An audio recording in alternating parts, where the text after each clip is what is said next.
सत्य की राह पर चलना सिखाते हैं, जीवन के संघर्ष से लड़ना सिखाते हैं। कोटि कोटि प्रणाम है उन सभी शिक्षकों को जिन्होंने हमें ईमानदारी की राह पर चलना सिखाया है। नमस्कार साथियों, स्वागत है आप सभी का फिर से एक बार ग्वालवंशी जीएस सेंटर में।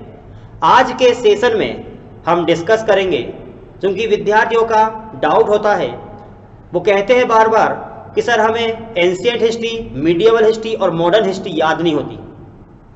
भैया आप रटोगे तो कहाँ से याद होगी। आज के सेशन में आपको कवर करवाऊंगा कैसे प्राचीन भारत के इतिहास को याद करते हैं। उंगलियों पर आप प्राचीन भारत के इतिहास याद कर सकते हैं। बैठे बैठे पूरा पुस्तक बंद करके आप आसानी से जीएस प्राचीन भारत के इतिहास को आप दोहरा सकते हैं और उंगलियों पे उसके आंसर गिना सकते हैं। ऐसी प्लानिंग के साथ आप पढ़ोगे तो आपका प्राचीन भारत, विश्व का भूगोल और आधुनिक भारत के साथ मध्यकालीन भारत कवर हो जाएगा। देखो यहाँ पर हम पढ़ते हैं, यहाँ समझाता हूँ आपको मैं कि क्या प्लानिंग होती है, कैसे हम टॉपिक पढ़ते हैं। टॉपिक कौन से होते हैं पहले यही तो पता हो। हमें जाना है जम्मू कश्मीर, जा रहा है कन्याकुमारी, तो कहाँ से हम जम्मू कश्मीर पहुँच पाएंगे। इसलिए हमको प्लानिंग के साथ पढ़ना पड़ेगा। देखिए, इतिहास को पढ़ने का तरीका होता है इंटरेस्ट के साथ, तभी आपको याद हो पाएगा। इतिहास को 3 प्रकार से पढ़ते हैं: प्राचीन भारत के इतिहास, मध्यकालीन भारत के इतिहास और आधुनिक भारत के इतिहास। समय कितना कितना है इसका? 1000 BC से 632 AD, 632 से लेकर 1707 और 1707 से 1947। कुछ विद्यार्थियों को ये समय में भी बड़ा डाउट रहता है, BC और AD में क्या होता है फर्क, यही पता नहीं होता है। बिफोर क्राइस्ट और एनो डोमिनी ये पता नहीं होता है। बताइए मुझे BC क्या है और AD क्या है। देखिए, तो प्राचीन भारत से पहले का इतिहास को हम कहते हैं वैदिक कालीन भारत, वैदिक साहित्य। इसको 2 भागों में बांट लेते हैं, ऋग्वैदिक काल और उत्तर वैदिक काल। ऋग्वैदिक काल में हम पढ़ लेते हैं आर्यों का आगमन। आर्य लोग कहाँ से आए थे, तो आर्यों का आगमन, इसका समय जो रहता है ये रहता है 1500 से लेकर 600। इसका समय रहेगा 1500 से 1000 और इसका समय रहेगा 1000 से लेकर 600। तो इसमें हम पढ़ते हैं चारों वेदों के बारे में।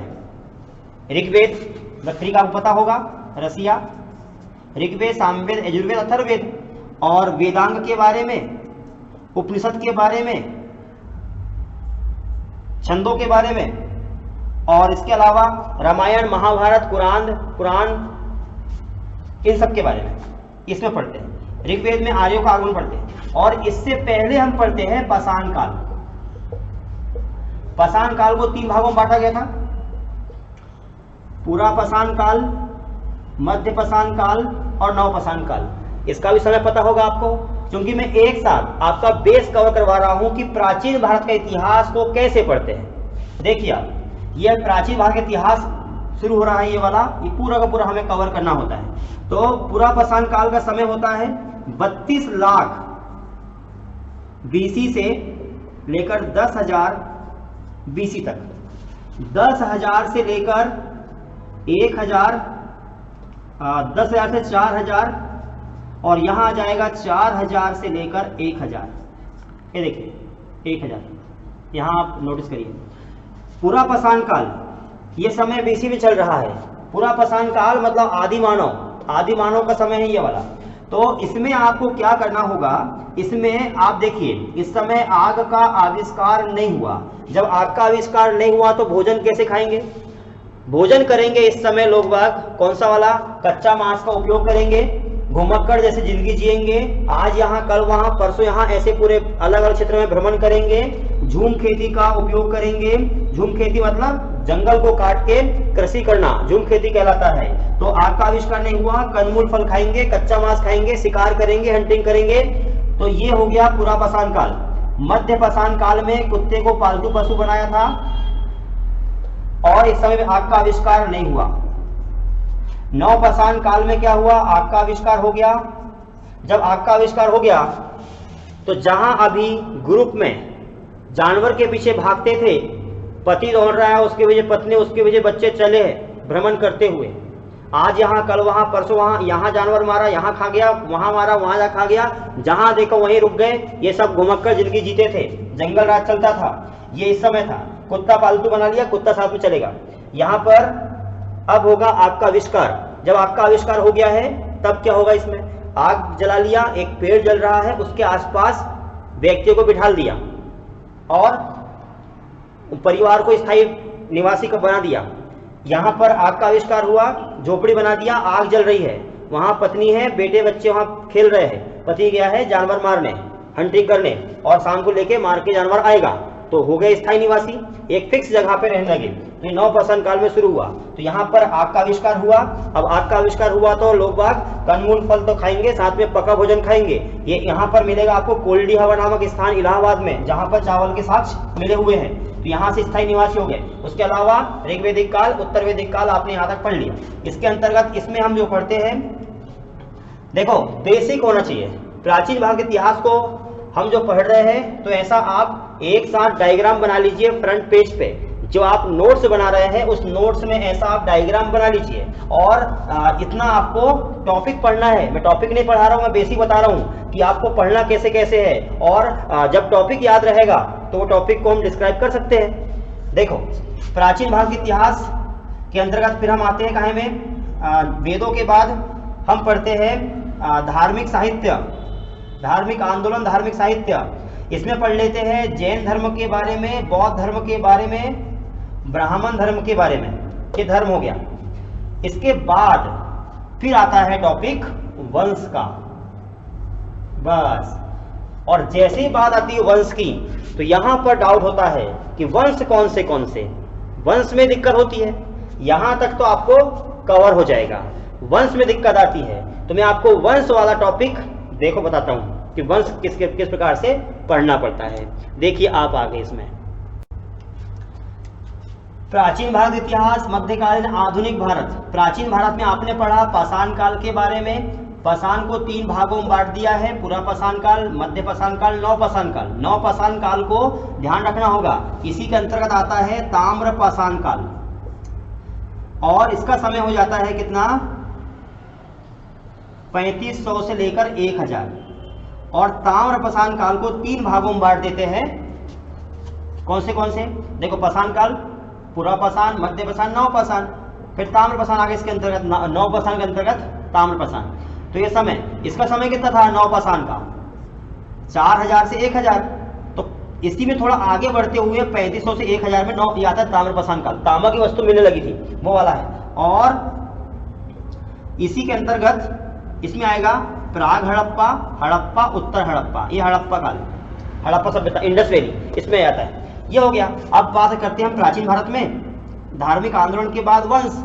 अब वंश देखो, मैं बताता हूँ वंश के बारे में। 2 प्रकार के वंश, एक आएगा नॉर्थ इंडिया में, एक आएगा साउथ इंडिया में। देखो आप साउथ इंडिया में कौन से वंश पढ़ेंगे, पहले ये तो पता चल जाए कि साउथ इंडिया में कौन से वंश है।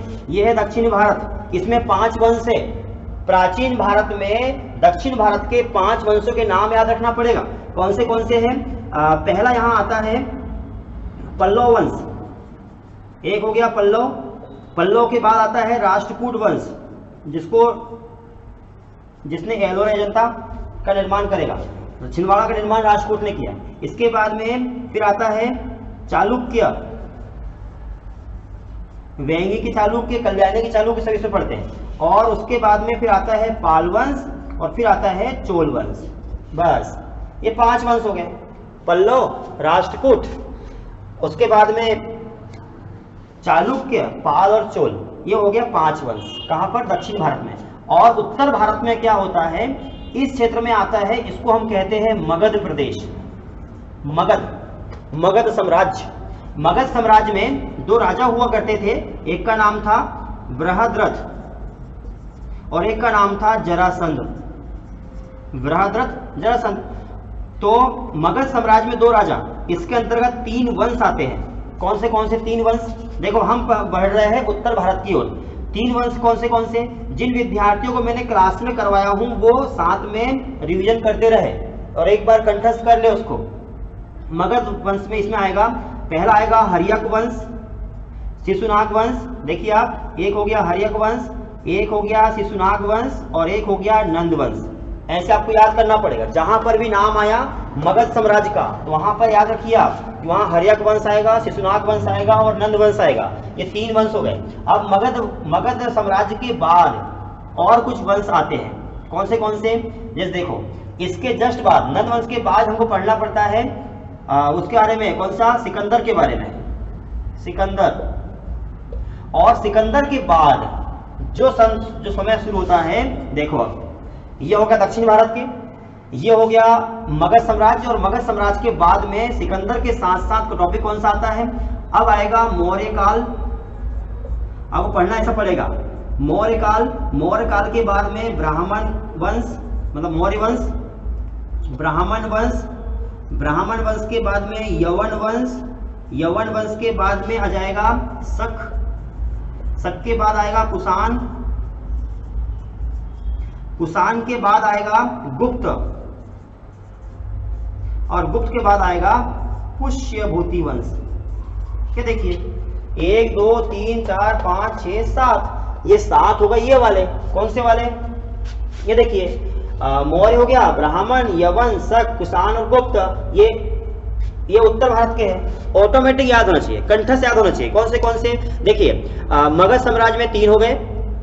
कौन से? हर्यक, शिशुनाग और नंद, 3 हो गए। नंद के बाद सिकंदर के बाद में फिर आएगा मौर्य।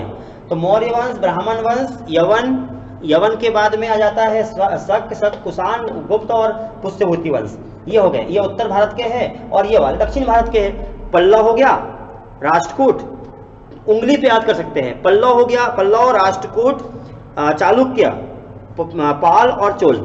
पाल, चोल 2 ये हो गए। चालुक्य, पल्लव और राष्ट्र, ये दक्षिण भारत के हैं। जैसे नाम आया पल्लव का, दक्षिण भारत का वंश है वो। ये 5 वंश ये हो गए, और उत्तर भारत के इतने वंश हो गए।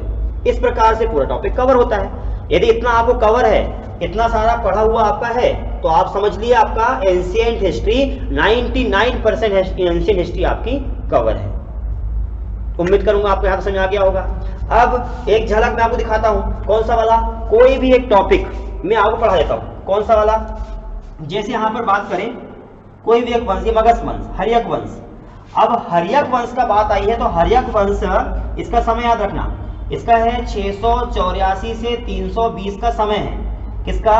मगध साम्राज्य का। और मगध कहां पर है? तो मगध जो है वर्तमान में बिहार, हरियाणा जो है, पश्चिम बंगाल के पश्चिमी भाग, उड़ीसा, झारखंड, इस क्षेत्र को हम बोलते हैं मगध साम्राज्य।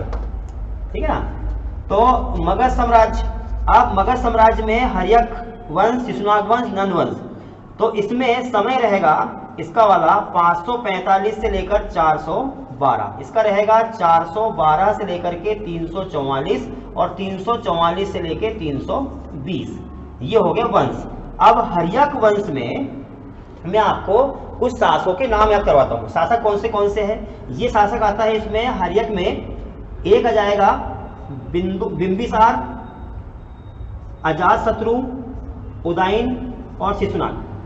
क्योंकि शिशुनाग, हर्यक वंश का अंतिम शासक शिशुनाग अंतिम रहेगा, और ये यहाँ जाके बना देगा कौन सा? शिशुनाग वंश की स्थापना करेगा। तो बिंबिसार, अजातशत्रु, बीए करने यूएस गए। ठीक है ना? बिंदुसार, अब बिंदुसार ने क्या किया? तो आपको याद होगा कि बिंदुसार का क्षेत्र मगध क्षेत्र रहता है।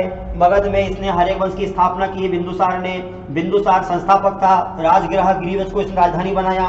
इसने अपना क्षेत्र का विस्तार करने के लिए विवाह पद्धति शुरू किया था। इसकी 500 पत्नियां थी। बौद्ध धर्म का व्यक्ति था। इसके बौद्ध धर्म का जो शासक है गौतम बुद्ध का संरक्षक के रूप में काम किया था। गौतम बुद्ध के सहयोग के लिए इसने जीवक को भेजा था। इसकी 500 पत्नियां थी। शुरू की 3 पत्नी के नाम पूछता है। आपको याद होगा 3 पत्नी कौन सी है? तो आप देखेंगे यहाँ पर, ये जो है, यहाँ ये मगध प्रदेश हो गया। तो यहाँ पर काशी की पहली पत्नी थी उनकी, उसका नाम था कौशला देवी। दूसरी पत्नी का नाम यहाँ पर देखना वैशाली है। वैशाली क्षेत्र की पत्नी, उसका नाम है चेमन्ना। और चेमन्ना का तीसरी पत्नी यहाँ है कुरुक्षेत्र की पत्नी, उसका नाम है क्षेमा।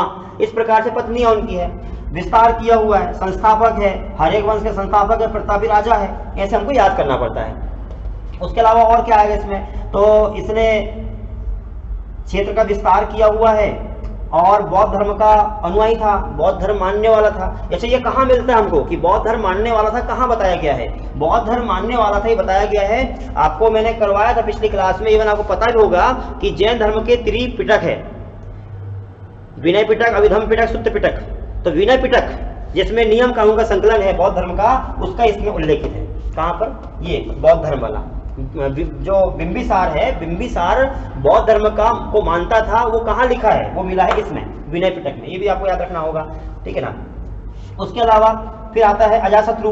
तो बिंबिसार की हत्या अजातशत्रु ने कर दी है और इसने राजगृह राजधानी बना के रखा है और इसको कुनिक कहते हैं। और इसने दो क्षेत्र को मिलाया था, जैसे इसने दो क्षेत्र को मिलाया था मगध प्रदेश में। यहाँ से क्वेश्चन आता है कि बिंबिसार के दो क्षेत्र कौन से हैं? दो क्षेत्र है एसी, तो अंग और चंपा, इसके दो क्षेत्र है केवी, तो एक हो जाएगा काशी और एक हो जाएगा वज्जी, मिथिला।